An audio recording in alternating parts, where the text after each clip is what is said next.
Welcome back to Morning Break and the launch of a new chapter of our Good Biz segment. We have Lindsay Bradley, founder of Guided Arrows, here with us today as our new business and entrepreneurial expert who will be sharing information and advice once a month in this segment. And we are so excited to have you here today because you're a small business owner. Yes. Your business is founded on helping other small business owners. So you were just telling me that a lot of the things you're advising your clients on are similar things that you're going through. You're like literally walking alongside them. Absolutely. You know, I understand wearing, all the hats and then trying to decide, is it time to bring on an employee? What does that look like? Can I afford it? And so I know exactly what that feels like. And so that's why I feel like I can really connect with the clients that I'm helping because I am in their shoes. Yeah, absolutely. And expansion is one of those things that can be really, really exciting, but there are certain things that business owners need to understand. It's not just like, oh, great, you can have more help. There are costs that go with it. And then there's also some legal things that you have to know too. And today's segment specifically is about mistakes that you're seeing business owners making. And there's three in particular. And the first one here has to do with mandatory retirement plans. And that's something as not a business owner, I didn't even know was a legal thing here in the state of Nevada. Yeah, so it's something brand new. It's called SB 305 and it was actually approved back in 2023. And what that means is Nevada is actually now a state where you are required to offer some type of retirement plan for your employees. Now there are certain requirements that you do have to meet, so which is 6 employees and you have been in business for at least 3 years.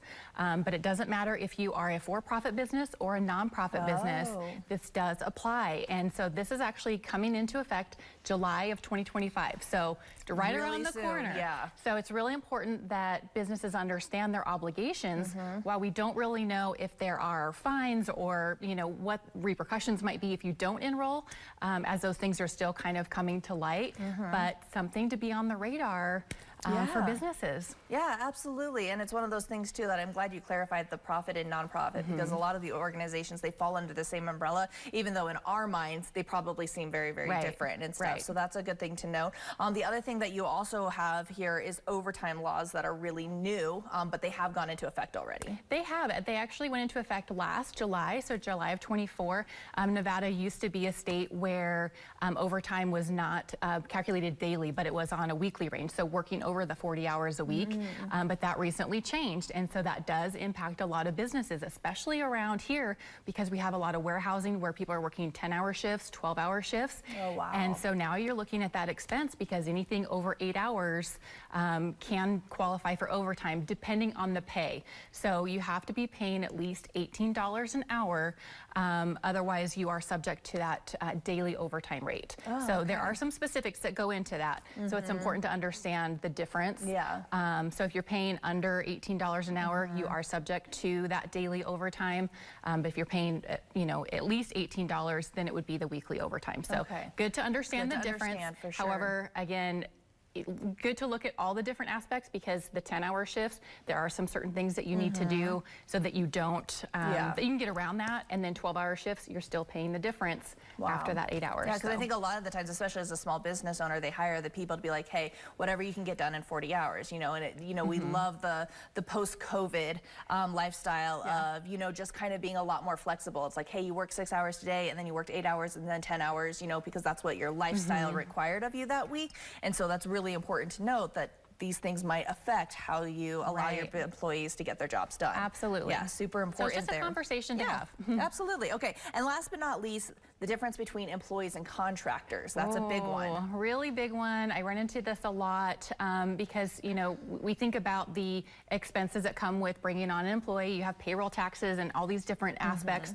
But at the same time, you may find yourself in a little bit of hot water from a legal perspective of if you have a wage dispute or something, someone feels like they're not being paid appropriately, and you get into like Department of Labor, whoa, that gets into some scary territory.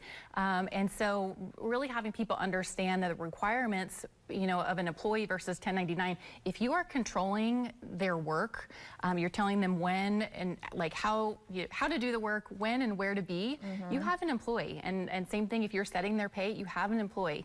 But on the other side, you have a true contractor if they're independent, they have a business license, and it's project-based or it's something very specific. But a lot of times people are trying to save money, and so they're classifying workers as 1099s when they should truly be employees. So this is really just great advice. Just double check your books. Make sure that you're not doing anything that might have repercussions later on down the road. And again, this is just so your business will thrive. And Lindsay, you are a great expert in this because obviously, like we said at the very beginning, you are going through all of this too, trying to figure out what the laws are, what do they apply to, who do they apply to, you know, what does it mean? So thank you so much for sharing all of that with us. And I always make sure that Guided Arrow's website will be on our website, colotv.com, after the show, so you can guys go ahead, check her out, see if she might be the perfect person for you and your business to kind of help guide you through some of these more legalese type things. All right, thank you so much, Lindsay. We appreciate it.